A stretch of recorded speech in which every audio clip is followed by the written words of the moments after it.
Bonjour les humains, 23 février 2025. Je me suis acheté un micro-cravate avec une prise jack. Vous me direz si... normalement ça devrait être meilleur pour le son. Vous me direz s'il y a un souci, hein. Parce que je sais que parfois le son sur le téléphone est bon, mais si vous regardez YouTube sur la télévision, c'est pas forcément la même qualité. Bon, alors, 22e épisode dans la playlist Jésus l'enquête, playlist que je mettrai en description, hein. Alors, sous-chapitre suivant, des indices qui sont parvenus jusqu'à nous. Un grand nombre de martyrologues ainsi que des documents liturgiques ont gardé la trace de la célébration, le 27 ou le 28 décembre, de la fête de Jacques et Jean, morts en martyrs à Jérusalem. De tels documents ont été retrouvés dans des endroits aussi divers que la Gaule du Nord, la Gaule du Sud, l'Espagne, l'Asie mineure et Jérusalem. Le plus intéressant est un manuscrit syriaque daté de novembre 411, contenant un certain nombre de textes plus anciens, dont un martyrologue qui donne la liste suivante pour la fin décembre. Nom des martyrs. Les victorieux avec les jours où ils ont reçu leur couronne. Le 27, Jean et Jacques, apôtres à Jérusalem. Le 28 dans la ville de Rome, Paul, apôtre et Simon-Pierre, chef des apôtres de notre Seigneur.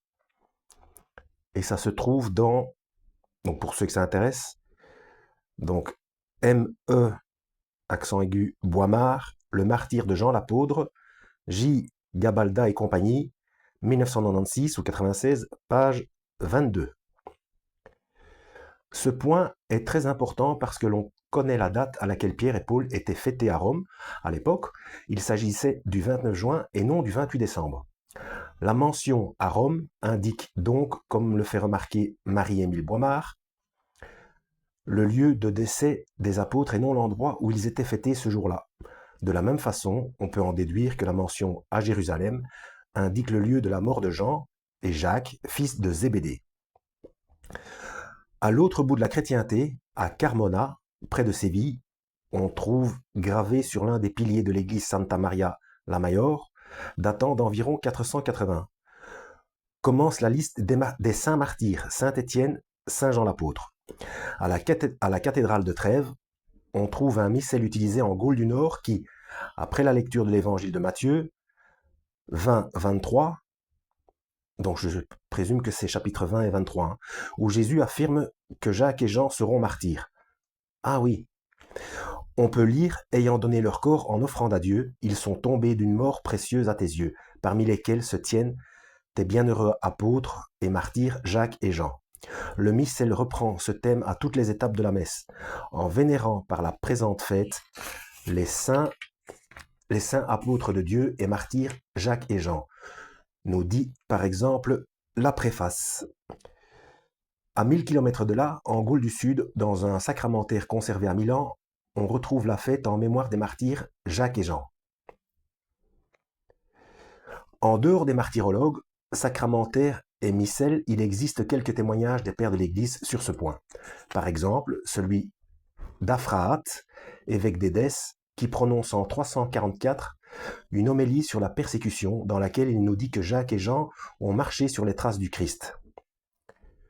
Une homélie de Grégoire de Nice nous dit également que Jean a compté au nombre des martyrs. Et dans les deux cas, il est absolument clair qu'il s'agit d'un vrai martyr et non pas d'un demi-martyr, parce que dans leur prêche, les deux évêques font référence au sang et à la mort. Mais avec Grégoire de Nice, Nice c'est N-Y-2-S-E, hein, les choses se compliquent parce qu'il nous affirme que Jean est mort, dans une cuve d'eau bouillante, semblant ainsi confondre le mythe du martyr sans martyr, avec le fait que Jean ait été un vrai martyr. Il y a de nombreuses autres confusions. Ainsi, le martyrologue de Carthage remplace Jacques et Jean, fils de Zébédée, par Jacques, le frère du Seigneur, et Jean-Baptiste. Et ça se trouve dans Marie-Émile Boimard, Le martyr de Jean l'apôtre, page 27 à 29, pour ceux que ça intéresse toujours. Or, le même martyrologue donne une fête pour Saint Jean-Baptiste à une autre date. Il est probable que l'expression Jean-Baptiste soit une coquille et que l'auteur voulait écrire Jean l'évangéliste. Et comme nous l'avons vu, ce serait tout aussi absurde, puisque tout le monde est d'accord sur le fait que l'évangéliste, encore une fois, n'est pas mort en martyr. On retrouve cette confusion chez un martyrologue arménien de Jérusalem qui nous donne comme martyr pour le 29 décembre l'apôtre Jacques et Jean l'évangéliste. Il y a donc 3 Jean possibles et 2 Jacques pour une seule fête. Au départ, celle de Jacques et Jean, fils de Zébédée, qui était le 27 ou le 28 décembre. Mais le plus beau se trouve dans les homélies de saint Jean Chrysostome, parlant du passage de Marc que nous avons mentionné. Il précise que Jean et Jacques furent de vrais martyrs, ce qui est d'une importance fondamentale pour notre thèse. Mais il a cette formule extraordinaire. Jacques fut décapité par le glaive et Jean mourut souvent. Jean mourut souvent. Tiens. C'est vraiment extraordinaire et cela mérite d'être souligné. Vous en connaissez beaucoup, vous, des gens qui sont morts souvent? Ouais. Il est clair qu'ici l'auteur fut déstabilisé par le double récit qui circulait encore à l'époque de la mort naturelle à Éphèse et de la mort violente en martyr à Jérusalem de celui qui croyait être une seule et même personne. Ah bah oui, d'accord, je comprends mieux. On voit donc qu'à partir du IVe siècle et surtout du Ve, la confusion commence à s'établir, mais qu'elle ne peut complètement, avant le Xe siècle, effacer la couche sous-jacente qui nous montre bien que Jacques et Jean ont été fêtés ensemble comme martyrs dans de nombreux endroits de l'Église primitive. Alors, sous-chapitre suivant, les actes ont-ils été censurés?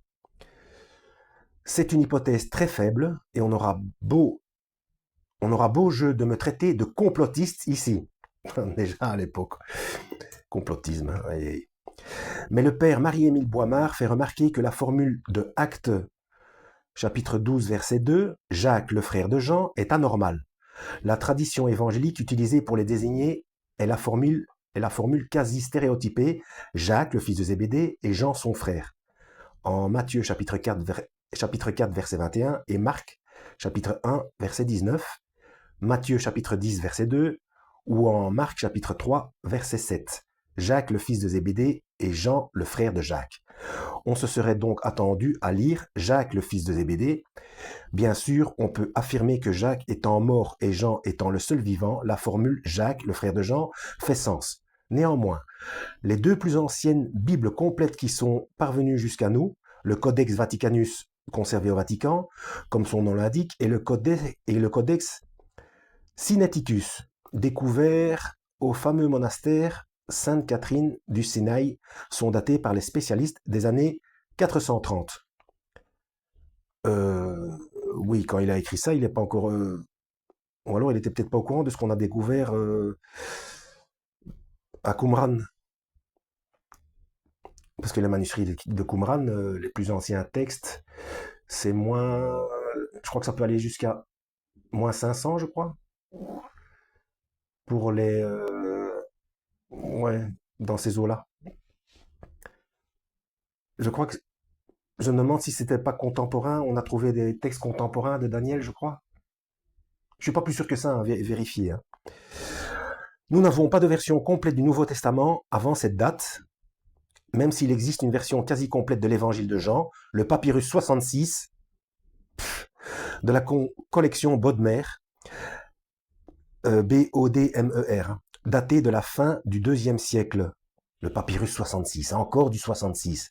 Ils peuvent pas s'empêcher. Hein. Enfin, bon.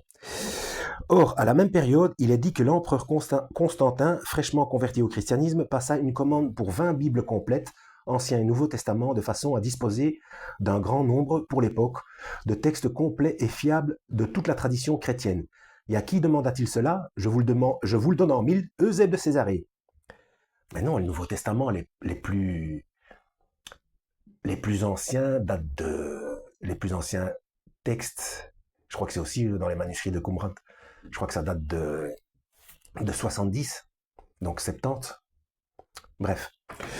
Selon de nombreux spécialistes, il est probable que les fameuses 2 Bibles les plus anciennes, qui sont très proches dans leur texte, soient 2 des 20 Bibles qui aient été rédigées sous la direction d'Eusèbe de Césarée. Eusèbe aurait pu ainsi jouer un double rôle. D'un côté, en nous donnant l'histoire de l'Église agrémentée selon ses conceptions, et d'un autre côté, en nous donnant des évangiles, entre guillemets, ajustés, aux mêmes conceptions. Vous allez croire que j'en veux vraiment à ce pauvre Zé de Césarée pour le charger ainsi de tous les maux. En fait, il a une excuse. Ah, il a une excuse. Mettez-vous donc à sa place. Après près de 3 longs siècles de persécution, l'impensable s'est produit. Par la grâce du Dieu Tout-Puissant, l'empereur s'est converti au christianisme. Le christianisme est en passe de devenir religion d'État. Tout change. Les chrétiens sortent des catacombes. Plus de martyrs, plus de persécutions. La bonne nouvelle va pouvoir, comme Jésus l'avait lui-même prédit, être annoncée au monde entier. C'est fantastique, non? Eusèbe a donc sur ses épaules la lourde tâche de rendre tout cela crédible à la fois pour l'empereur et pour les générations futures. Il était donc logique pour lui de supprimer telle ou telle anomalie, entre guillemets, comme le fait qu'un évangile du canon sacré aurait été écrit par quelqu'un qui n'aurait pas été membre des 12, ou que l'un des 12 était mort 2 fois, dans 2 circonstances complètement différentes, si jamais de tels écrits étaient en effet passés sous ses yeux. Bon, on va s'arrêter là. Suite au prochain épisode. À la prochaine. Et que Yahvé vous guide.